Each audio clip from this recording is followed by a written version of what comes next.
ইলিয়াস শিকদার এবং অত্র এলাকার মুরব্বীগণ। শরীয়তপুরের নড়িয়া উপজেলার চামটা ইউনিয়নের তেলিপাড়া গ্রামের ৩ নং ওয়ার্ডের শিকদার পরিবারের পক্ষ থেকে নেক্সট জেন শিকদার ফাউন্ডেশন নামে একটি সামাজিক সেবামূলক সংগঠন উদ্বোধন করা হয়। এ সময় পায়রা উড়িয়ে সংগঠনের উদ্বোধন করেন নেক্সট জেন শিকদার ফাউন্ডেশনের প্রতিষ্ঠাতা ও প্রধান অতিথি ইলিয়াস শিকদার। উদ্বোধনী অনুষ্ঠানের সভাপতিত্ব করেন শহীদ স্মৃতি উচ্চ বিদ্যালয়ের সাবেক প্রধান শিক্ষক আলী আজম মিদ্দা। সঞ্চালনা করেন নেক্সট জেন শিকদার ফাউন্ডেশনের সদস্য সচিব তুহিন শিকদার।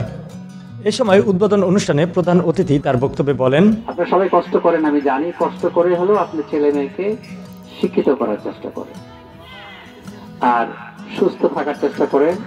সে আমাদের পরবর্তী থাকবে যে আমরা মানুষের চিকিৎসা ব্যবস্থা বা এটা নিয়ে কিভাবে কাজ করতে পারি।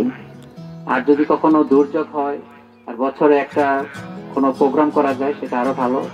এ সময় অনুষ্ঠানে উপস্থিত ছিলেন চামটা ইউনিয়ন পরিষদের চেয়ারম্যান নিজামুদ্দিন রারি, অ্যাডভোকেট মোহাম্মদ রাশেদুল হাসান মাসুম, শহীদ স্মৃতি উচ্চ বিদ্যালয়ের সাবেক প্রধান শিক্ষক মাস্টার আবু বাক্কার সোয়াল, কার্তিকপুর উচ্চ বিদ্যালয়ের সাবেক প্রধান শিক্ষক মাস্টার আবুল কাশেম ব্যাপারী, আবুল বাশার কাজী।